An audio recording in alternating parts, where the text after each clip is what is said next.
So let's just give Joe a round of applause, please. You can turn on or off your mic to you. So, firstly, thank you, Joe. Yeah, or you can put the emoji too, like that. Yeah. Okay. So let me stop the recording. Okay. So, firstly, I know that some of you may have other obligations at this time since it is 1:58. So you can feel free to exit off if you'd like. And for those of you who would like to stay, we are going to do a Q&A with Joe. So feel free to exit off now if you have to go. That's absolutely fine. If you have any questions or concerns, you know that you can email me, and I will be posting the checklist that we did earlier on the discussion board.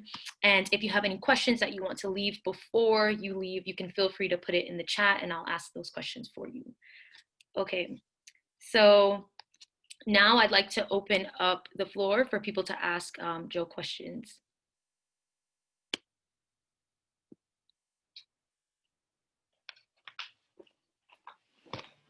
Hi, this is Sierra. Thank you, Joe, for presenting. It was really, and letting me join. I know you had mentioned that your research interest was originally in dating apps and it started shifting more to aesthetics in general. I was wondering if you wouldn't mind sharing a little bit more about what that shift was like for you. Hi, yeah, thanks for the question. Yeah, so last semester I was enrolled in a course called Race and Aesthetics with Amber Musser, who does work on aesthetics and queer of color critique. And so my program is American Studies. So American Studies engages with American culture really broadly. And when I came into the program, I was more well versed in the social sciences, method, like doing methods. So I did a lot of interviews for my work. My thesis was comprised of like 8 interviews with people that I did about dating apps. And when I came into American Studies, I was realizing that interviews were not, first of all, like quick to do. Like when you have a paper due in May, interviews cannot be cranked out that quickly at all. And then also, like the field kind of just looks at cultural objects and makes sense of them. And so there was some pressure that I felt there on that end, but also I've always had this affinity for visual culture. For I wrote a paper in undergrad about memes, like if you know Joanne the Scammer, there's a paper written about her. And so I've always been kind of interested in video, music, performance, and other forms of art. And so taking aesthetics and seeing and reading these books that were deeply personal and intimate and engaging with the body so particularly, I was like, this has my name on it. It felt very, I didn't feel like I was being bought into a certain field of thinking. I felt that I was approaching that kind of field of thinking all along. And so the change felt seamless. Like by the end of the semester with Amber and aesthetics, I was like, I'm in love with aesthetics. Like, what can I do more to figure this stuff out? And yeah, it felt really like meant to be in some ways. And so, like, while I'm not doing dating apps more exclusively now, they're always gonna have some presence in my work. Oh, that answered your question. Yes, it did. Thank you. Sure thing.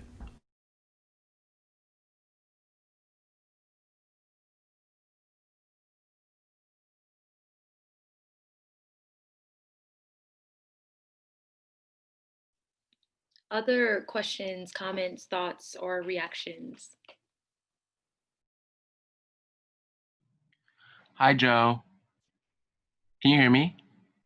Hey, Angel, what's up? Hey, so I was actually thinking about Mark Agura. I can't pronounce their last name. Aguhar. Aguhar. Yeah. And I was reading the video kind of, and how would you talk about it when people would try to maybe categorize that as maybe a fetish rather than it being Yeah. an empowerment of, Mark? I mean, I understand where the empowerment comes because obviously it was very, he, like you said, he was taking the powder donuts how he wanted. And She. she, sorry, they She. were taking, or yeah, she was taking the donuts how they were.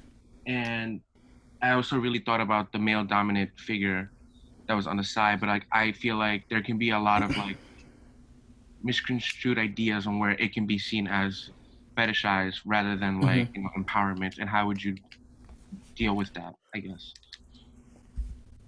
Yeah, thanks for that question. So, as I was writing my paper this semester, like during the summer about this video, like if you look at the comments in the video itself, like people were commenting telling Mark like Yas feeder queen.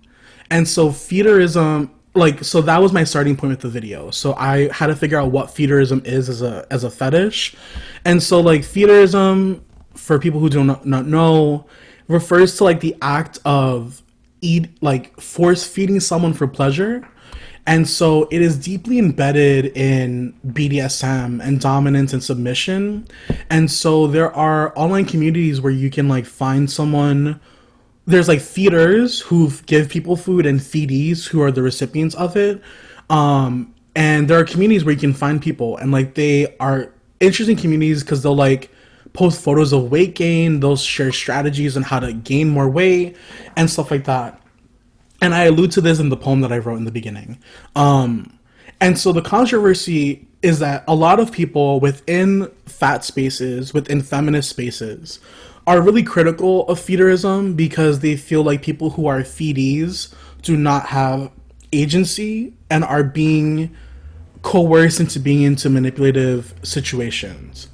And so when I was reading this, I was kind of like taken aback because I was like, like fat positive thinking would say like be fat, like eat that donut, go ahead. But then feeder spaces would be like, well, people who are critical of the culture would be like, this is, someone would argue that Mark is either appropriating the culture or in a vulnerable position of being dominated in a way that is not ethical.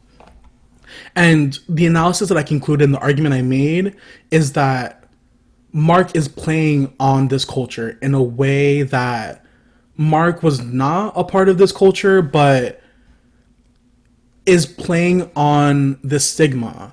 And so, like, one of the things I took away from my course in the spring with Amber is that when we think about people of color, when we think about people in marginalized communities, we kind of like think about it in like a, not a binary framework, but this framework of like they're in oppressive situations or they're in situations where they're pushing back and revolting completely. Mm-hmm. There's never this space of like, oh, there's room for both. There's not room for power and like subjugate. I'm gonna use the word subjugation for the moment.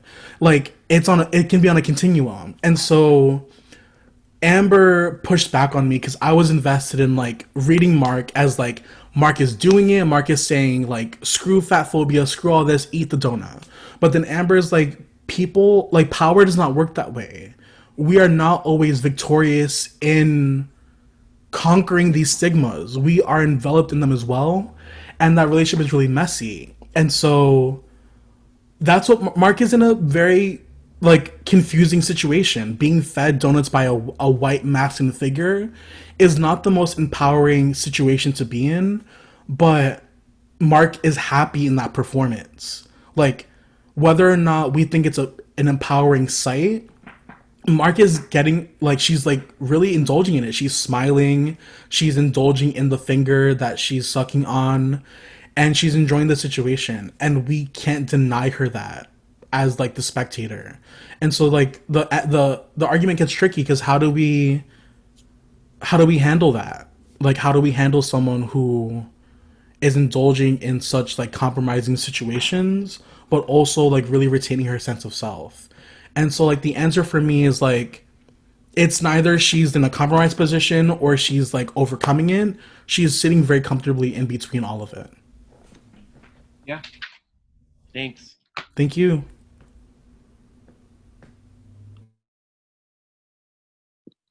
I have a question related to what you just said.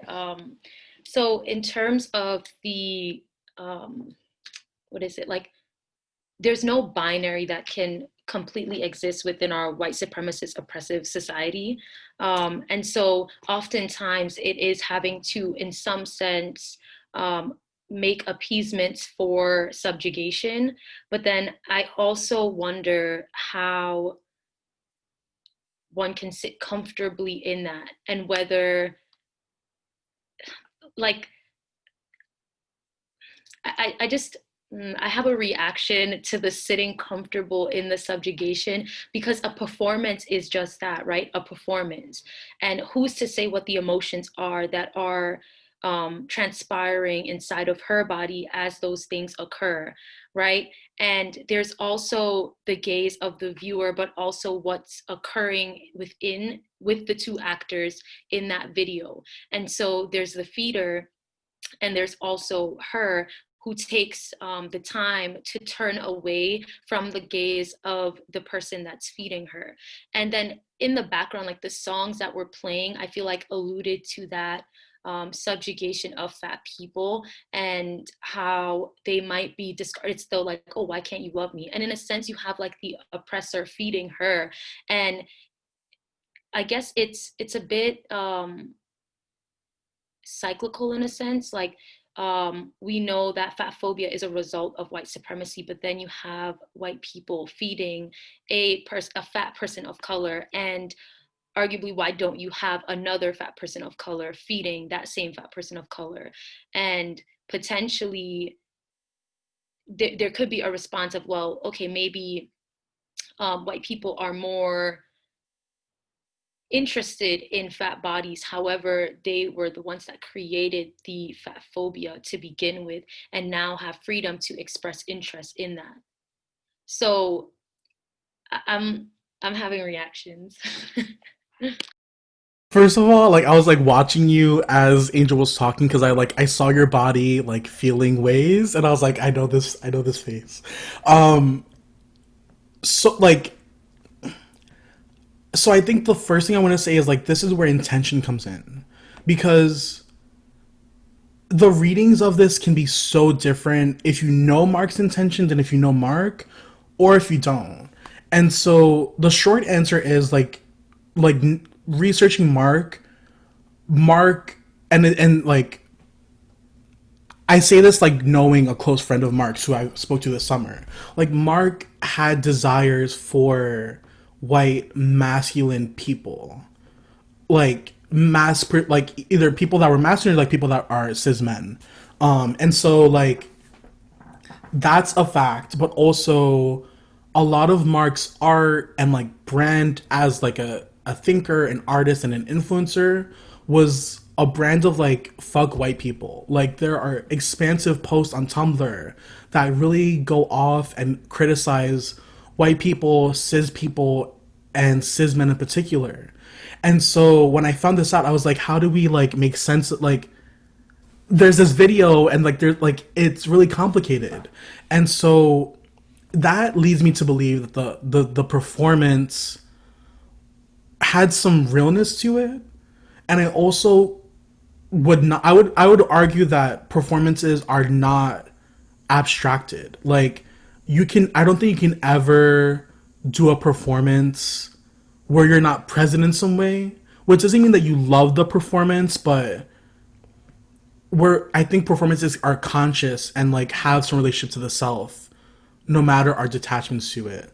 And so like given that's the like with knowing who Mark is. Not knowing who Mark is, I'm trying to think of like what your other point was about subjugation. Yes. Mm-hmm. Hold on. Oh my god, I'm blanking. So Yeah. Rephrase. Yeah. So even in terms of what you're saying, like they have a brand, well, she has a brand, well, had a brand related to, FY people. And at the same time, you're with white people. And this is your point of attraction.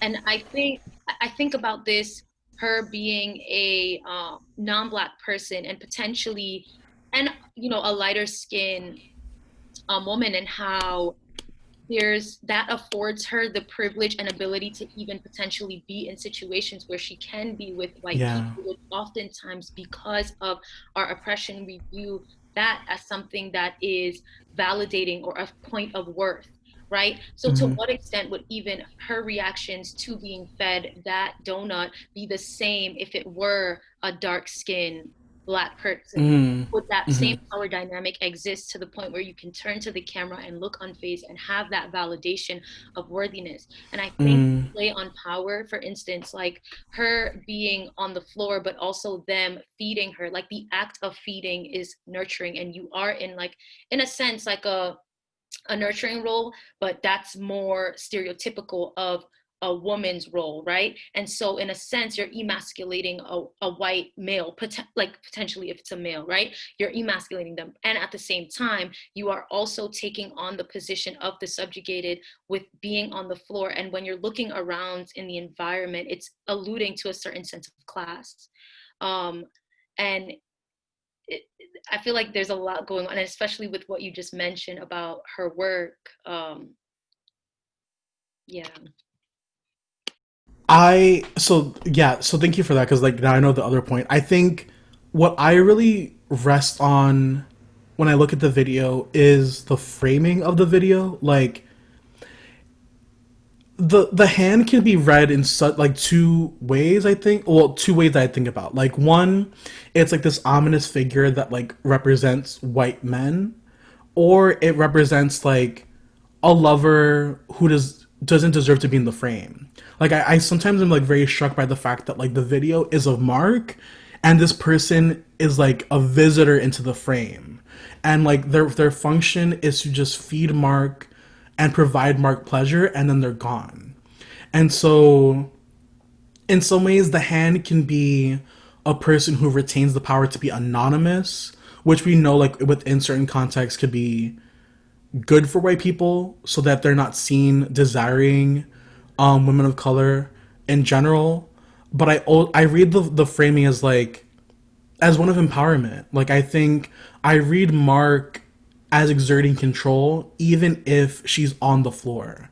And I think when she raises her finger and gives like says like wait, I read that as like she's getting fed these donuts on her time. Like she needs to finish chewing and then you can give her another donut.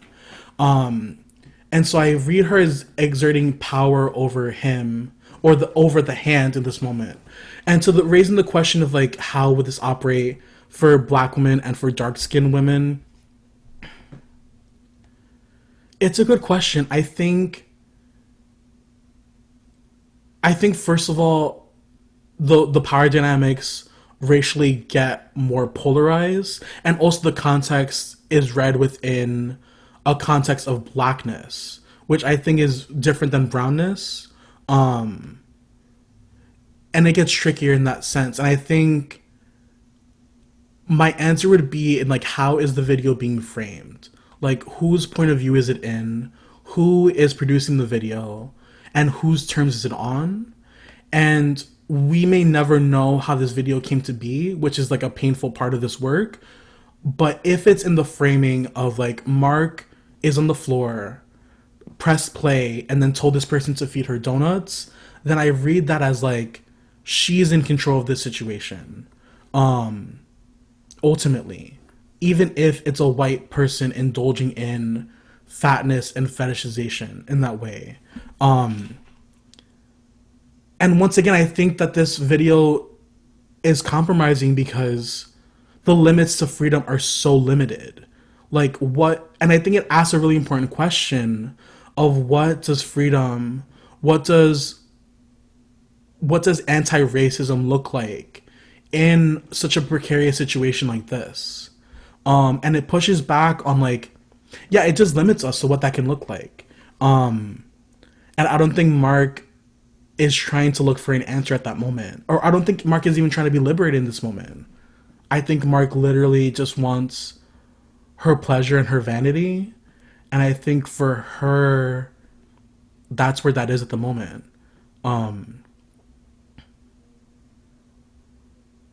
Yeah.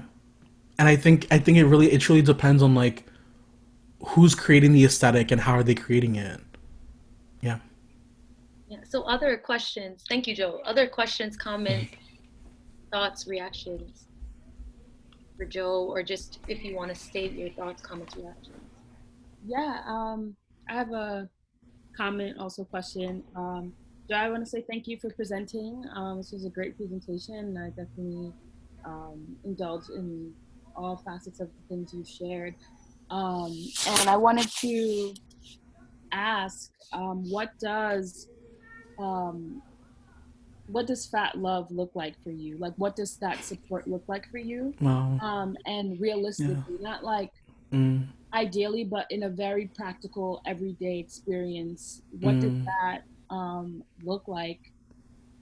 Especially since you all just touched upon the nuances of um, the body, of like living with oppression, of with these different forms of oppression, and mhm, what does that look like? mm. Oh my god.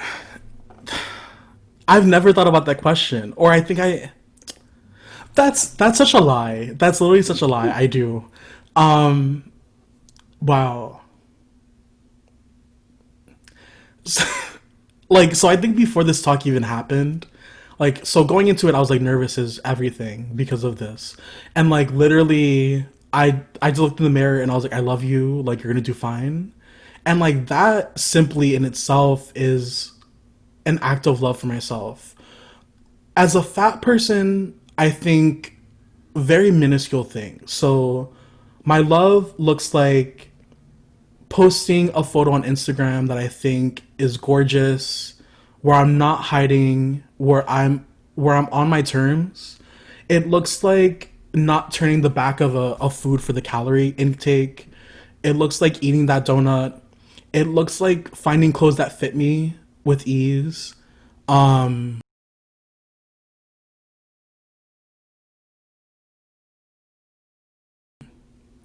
it looks like being able to just be with myself nude and just like be okay with like what that looks like. Um and I think it's always relational. Like I think people who like advocate for self-love always remind people that it's on a continuum, and like self-love wanes in and out, and you're going to hate yourself sometimes, you're going to love yourself sometimes. It's never a consistent thing. Um but whenever I need a pick me up, I'm like, you used to hate yourself really hard a couple years ago. And so I do that work of like, I'm thinking about like my inner child, or like who I was at 18, and like just like checking back in. Like where am I at 24? I'm 24. Who am I at 18? And who's happier? And like the answer is the one at 24. And I think, and then I, next I think who got me to 24? And like who do I hold accountable for making me love myself? Um, and so that's a part of my that's what fat love looks like. Sexually, romantically, we'll talk, but right, we'll talk. But yeah, that's like what fat love looks like on a day-to-day basis. And in the pandemic especially. Also like sexual pleasure, but that's, we'll talk. Yeah.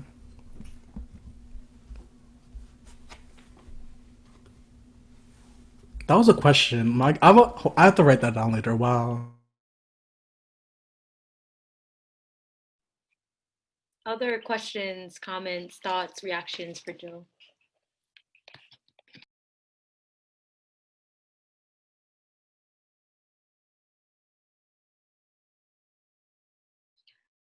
I have another question in regards to what did your like learning and embracing process look like as you understood yourself and understood like all like the different forms of oppression at work, and like understood fat phobia? Like, what was your process in that? And of course, like every day we're always learning and educating and growing. And what did that look like for you? Um it depends. I think that like some of the beauty of higher education is like it gives you one way to come into consciousness about these kinds of things.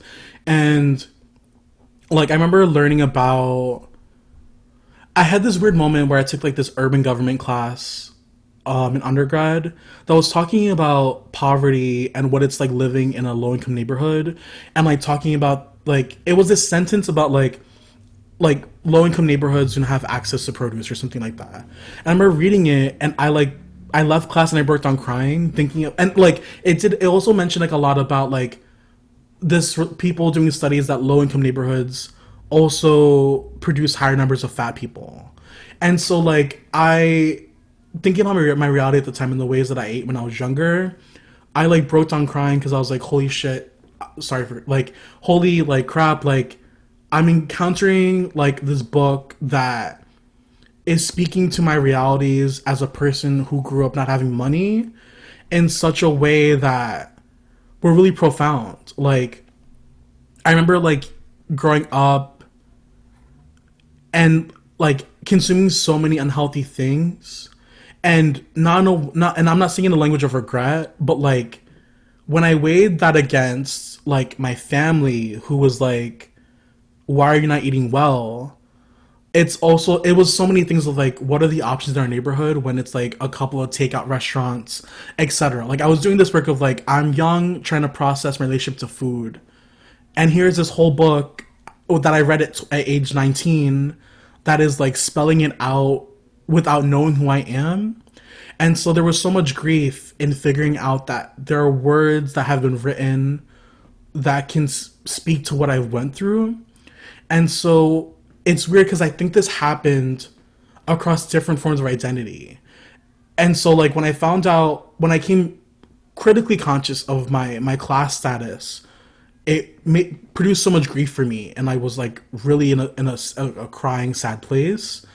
When I learned about fat studies, I was less jaded, and I was like, "Oh, this is super cool! Like, I can't believe fat people are being studied." But I think it still comes with a grief.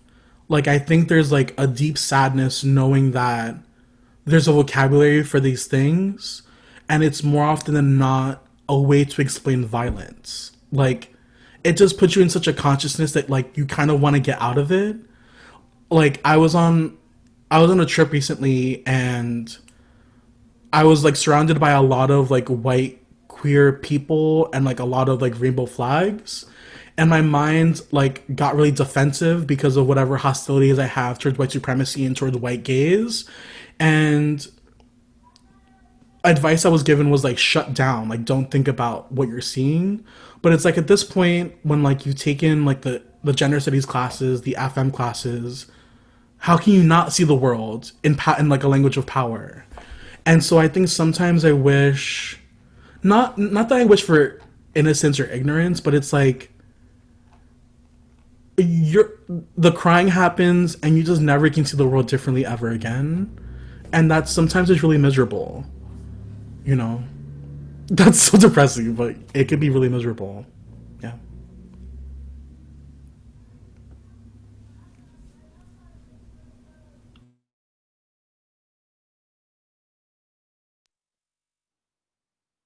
Other questions, comments? I actually had a reaction to what you said about the harm, and like, do you think that ignorance of harm depletes or removes the feeling of the harm or the violence that has occurred, whether you know of it or not?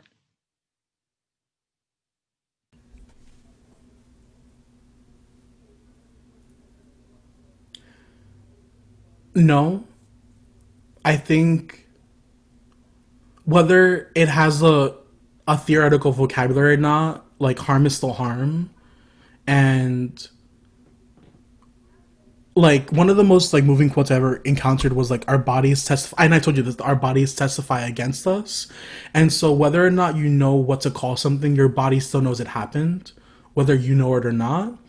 But I think the pain of like knowing how to describe something that's happened to you makes you inclined to think that everything about your life can be explained in words, or that every phenomenon has a vocabulary.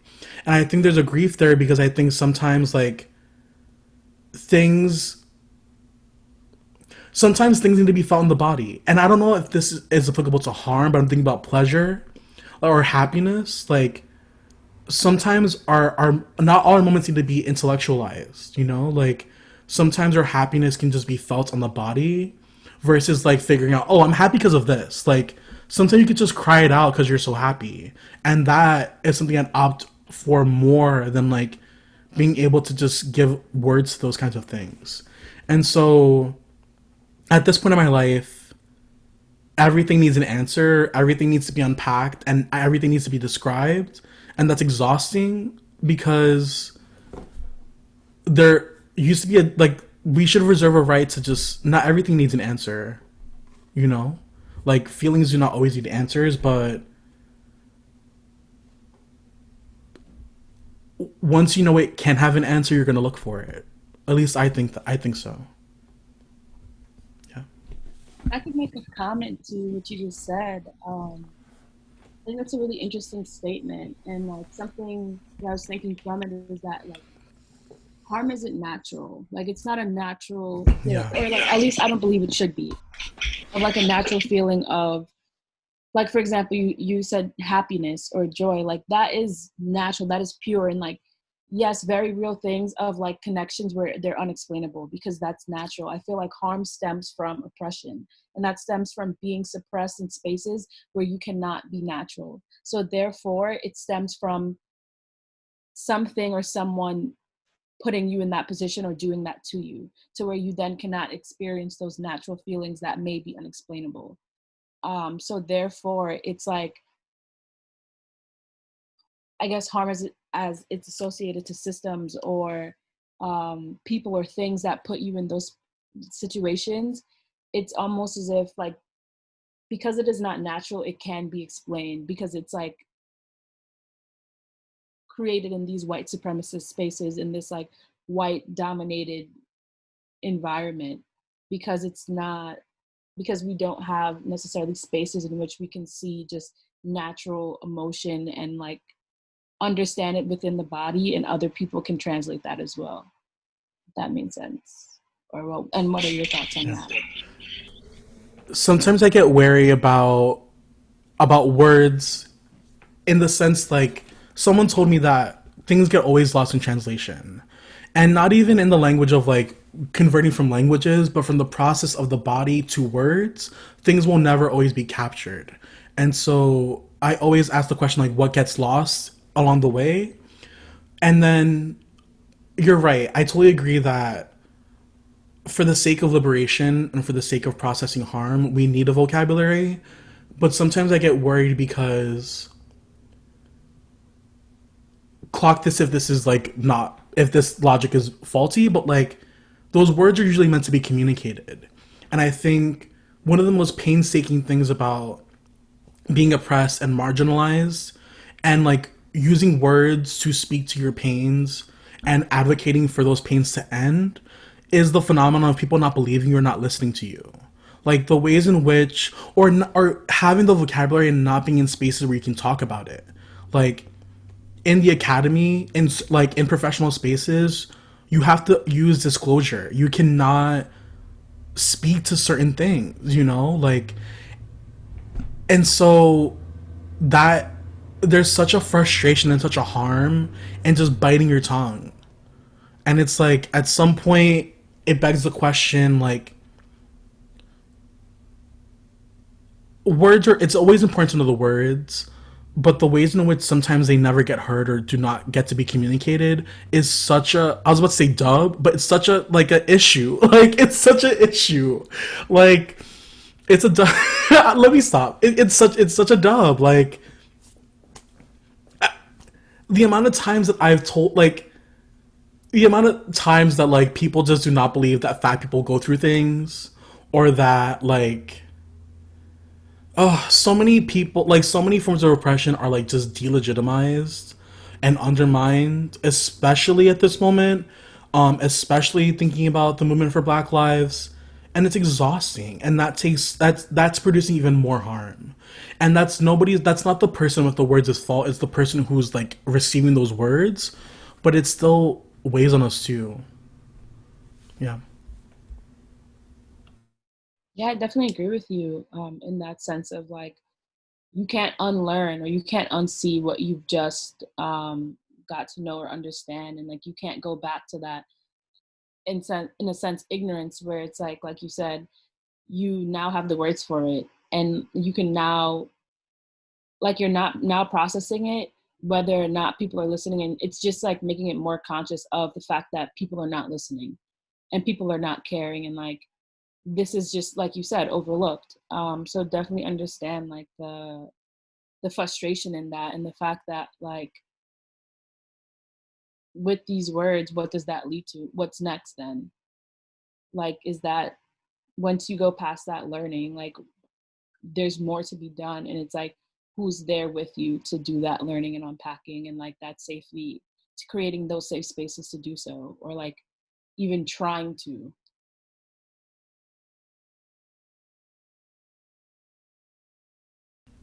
And I don't know why I'm thinking about this as well, but I'm thinking about even if words are possible for people. Like, and I thought about my parents really deeply right now because, like, my dad, his literacy is not the greatest. I don't know to what extent, and my mom's is also not the greatest. And like, I thought about what happens when I get this degree and when I produce like my first monograph, given that it's so deeply personal and based on the violences that have occurred upon me. Like, I don't think I'm gonna be able to produce a book that they can go through cover to cover and like receive all of it. And I think that's heartbreaking, but also that's not representative of words overall. That's representative of academic words. But nonetheless, like there's still communities that do not have the words, whether it be through like not knowing how to feel, or how like or have been disenfranchised to feel, or just not having the words at all. Like, there's so many ways that a lot of us don't get access to those vocabularies, you know? Especially like growing up as a cis man who was read to be straight, like it took me a while to just still overcome patriarchy and masculinity and figure out that I can even speak for my emotions at all. Like, I grew up in a household where I wasn't allowed to cry, and like that typical boys don't cry mess. And so my relationship to words was late. And I think a lot of our words were late for many reasons. I want to add to that as well in terms of, is it like, do you necessarily need to have the words, or is it mainly about the processing of the emotions and being able to process it? So it's like, do we really need to be able to voice what the thing was? So like oftentimes, like you'll have the voicing of the thing to elicit the processing of that emotion, right? Like, what are you feeling right now? Let's name your emotion. And once you name your emotion, let's identify like where those emotions are occurring for you in your body, and then allow you to enter into that emotion to be able to process it. But I feel like the idea of not having words to name an emotion is very like Western and Eurocentric in terms of, oh, like, what are you feeling right now, and be able to identify it on this spectrum reel, which like you've called me out for before when we've talked about that. Like, why do you need these like 20 different emotions? But it's like, even thinking from that lens, it's like, what? Yeah, you laughing? Yup, and here you go. So it's like, do we really need to know like what the name of the emotion is? Or for people who are outside of that Eurocentric context or that Western lens, like, is there actually a need for them to know what to name, in a sense, what it is they're feeling? Or is the ability to process and move on from those emotions and work through them what the actual need is there? I'm dying because words of affirmation are important, Lisa. Like, don't. You're wrong for that. Anywho, like, yes, I totally agree with that critique, and I think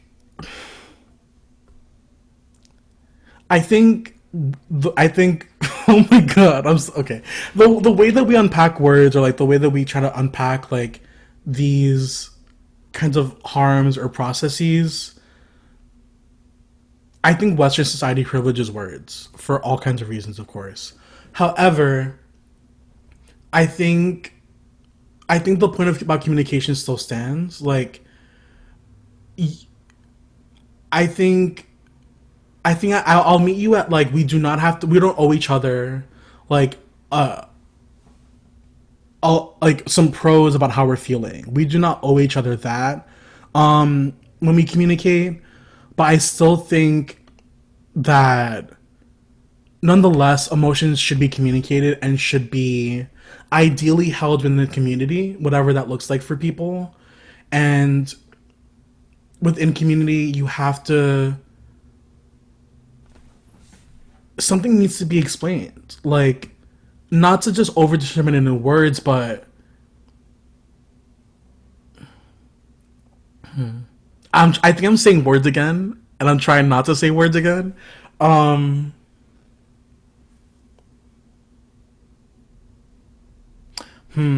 I think it's in our best interest. I'm gonna speak for myself. I think it's my best interest as a person to feel things with people when I can. Like, I think I worry for people who suffer by themselves, because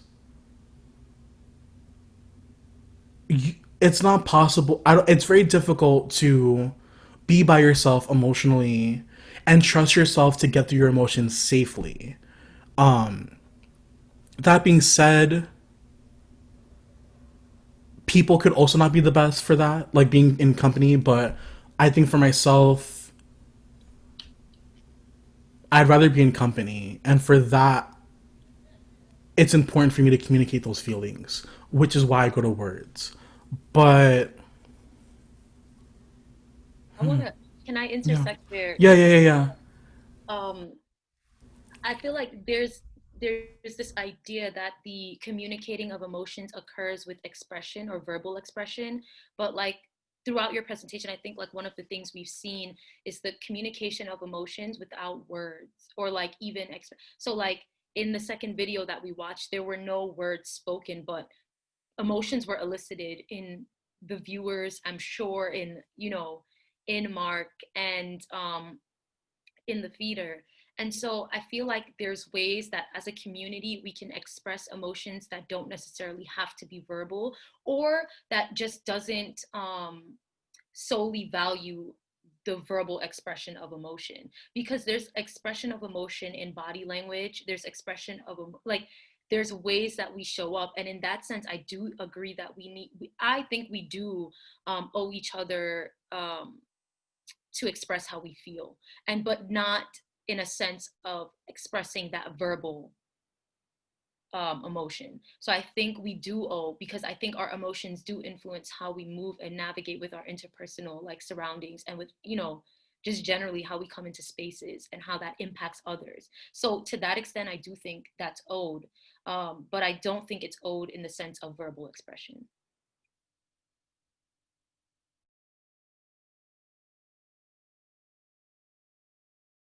You're muted. Yeah. Thank goodness, because I was just saying a lot of like, you know what? But this is a bad look for the person who like wrote a thesis called "In My Dreams and Being Held." Like, this is not a good look for me, argumentative wise. But like, I maybe that's coming from a personal. Yeah, I think, but I think that operates under the premise that our bodies can do that work. Like, I don't think sometimes our bodies can communicate outwardly that we're doing this work. Like, I was thinking about crying and I was thinking about holding as like as ways of like doing that community work. But that means that people would be able to do those things. Or are willing to overcome social stigma to do that in front of other people. And like, yeah, I don't trust that everybody can do that.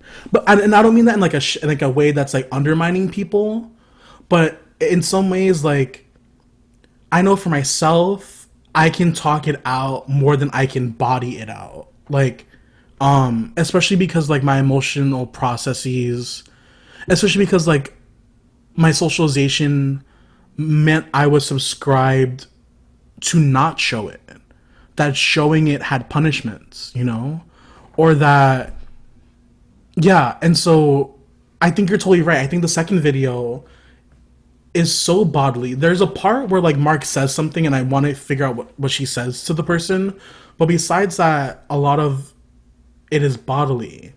But I also think that sometimes people use our bodies in the wrong ways. Like, I think about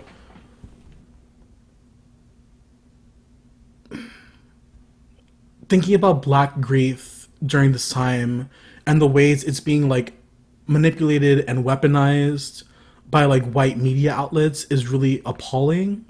I think, once again, it's not for these outlets, but it's like the ways in which like bodies grieving can be misconstrued or inappropriately or just undermined or just ignored is so daunting. And I think as a person, I feel more, I think my truest form of being is with my words. So if I said it, that's what it is. And so I think maybe pivoting towards aesthetics, I think that like aesthetically we were able to do this back and forth over Mark's situation in subjugation and like indulgence and pleasure. But I don't think if Mark spoke this out, we would be having such a back and forth. And let me know if that's incorrect. But I think, yeah, I think that bodies lend themselves to much more subjectivity than words do. They're both subjective, but there's something like very predeterminate for words, which is a very privileging of like Western epistemology. I'm gonna clap back. Right, go ahead. Right, yep, right. Because I just put myself in this box. Right. Just because I think like actually even before we voice the word or the harm that has occurred, our bodies have felt it and reacted to it and are reacting to it even as we express the words of it. And I feel like the words come after the body has reacted or while the body is simultaneously reacting. And so I think to separate that or to privilege words over the body's reaction feels, very Western and very like Eurocentric aligned. And there's also an elitist form of like having the ability to express the words that will show the thing that the body is going through. But I don't think that the body is incapable of actually expressing what is happening. I think that people are oftentimes not taught to look at the body and consider what the body is saying without the verbal expression. But that's also a means in order to continue to marginalize and silence people who are having eruptions within their bodies because of their bodies and the ways that their bodies are subjected. And so to say that you are not experiencing this extreme amount of grief or pain or harm because you haven't voiced it is a means of white supremacy in order to silence individuals who are oppressed. And so I don't I have work to do. I have to like I have to really unpack my investments in Western epistemology because I'm like, oh my god, the way that, because everything you said, I was like, yes, but also words. Like at the end of the day, like when I go through things, whether it be like stress over preparing a guest lecture or like deep heartbreak, I almost feel like if I did not tell someone, if I did not communicate my words, then I have done the biggest disservice to myself. Like, I don't think there's a reality for me where I will be content with like sitting in my body for a situation. And I think that's hella complacent with like a lot of Western forms of like of things. But and I wonder no, go ahead. extent, that's also a reaction to our oppression of we are not seen to begin with. And the only way to be seen and heard is to verbalize it. And because if you were being seen, if let's say you had a partner that was present with you while you were prepping for the presentation, and like you didn't say anything, but like you were prepping and you knew you were stressed, and they came over and like hugged you or like provided you with some whatever comfort, or like we're like, oh Joe, you're gonna do great, like it's fine.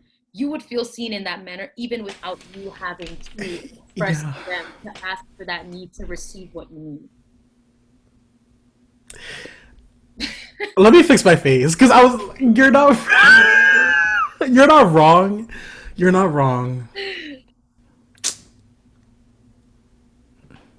Some words be good though, huh? Right, but you're not wrong.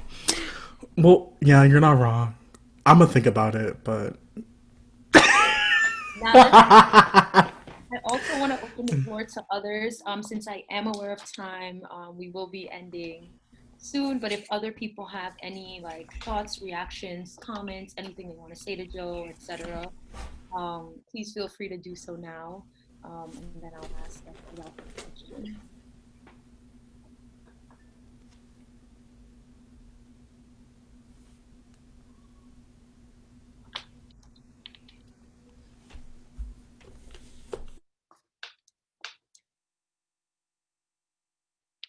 Okay, so my wrap-up question or final question to you, Joe, is what is one of the things that you would consider like the simplest thing that has made you feel seen and loved in your fat body?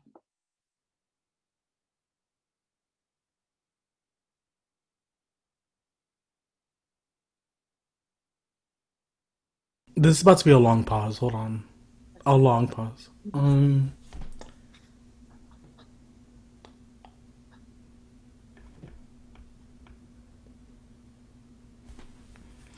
I think there's like some sensational kinds of things I'm thinking about, but I'm trying to think of like the most minimal, like not monumental acts.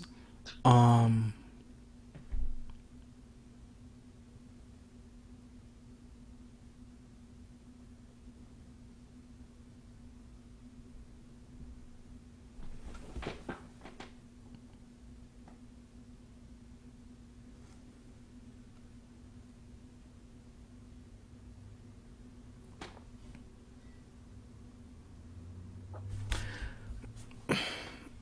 this might be I think this might be hella corny, but I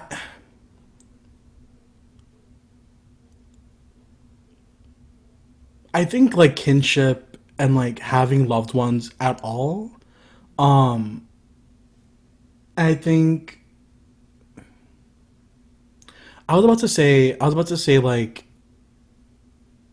sexual partners, but I was like that's like not that's so wrong in so many reasons. But like I think I think it's like having friends. Like I think like that, but like I'm gonna say more. I don't want to make it like a very like oh that's a cute answer, but like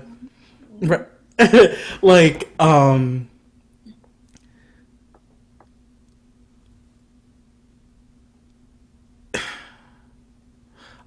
yeah, I'm gonna make it like a cheesy ass answer, but like I was thinking very distinctly about like first of all the fact that we're doing this is so monumentous. I'm guest lecturing for your course. The fact like you have a course, I'm guess like we need to just still unpack that. And I think when I do this work, I'm deeply moved by the way that people go up for it.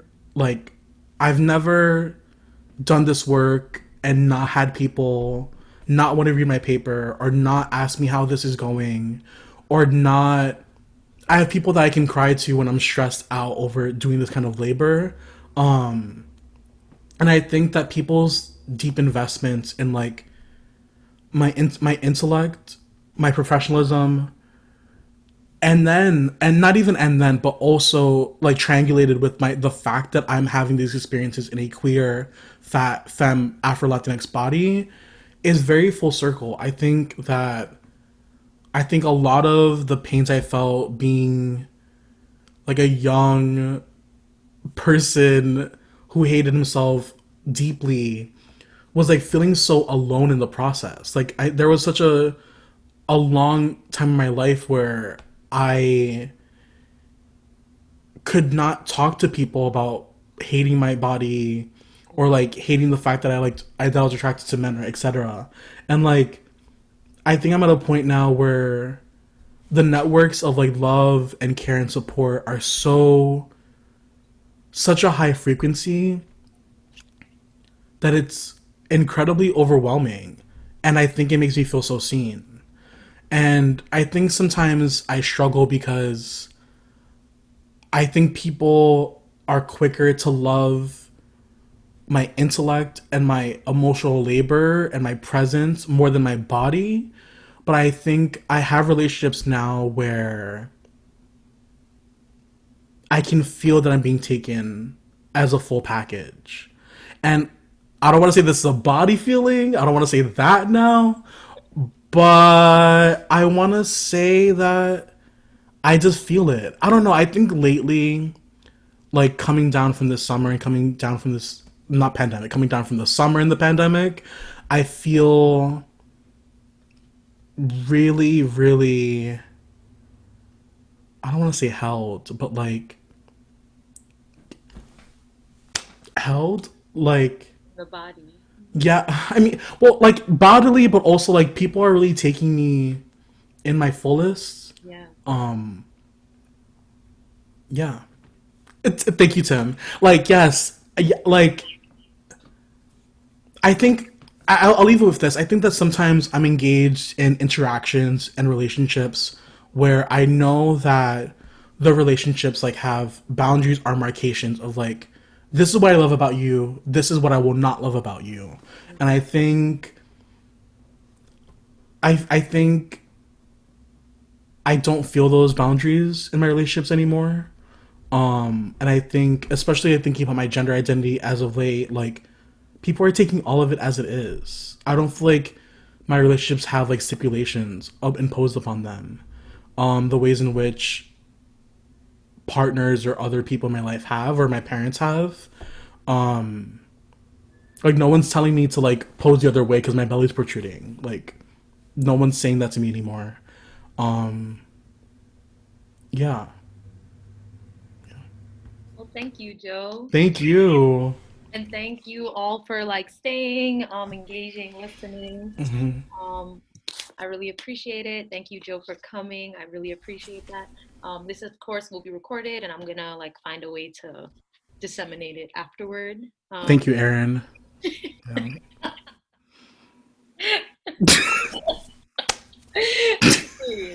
Okay, so Thank you, Tim. round of applause again at the end. Let me put my reaction.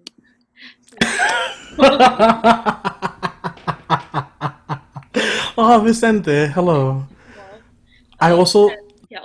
off the record, I think I Stop recording. hit stop recording at some point. Oh, okay. I've been recording, so. Oh, okay. But I also hit a button at some point. We'll figure it out. All right, y'all. Thank y'all for joining, for attending, for listening, for being engaged, and all the things. All right. Bye. See y'all around.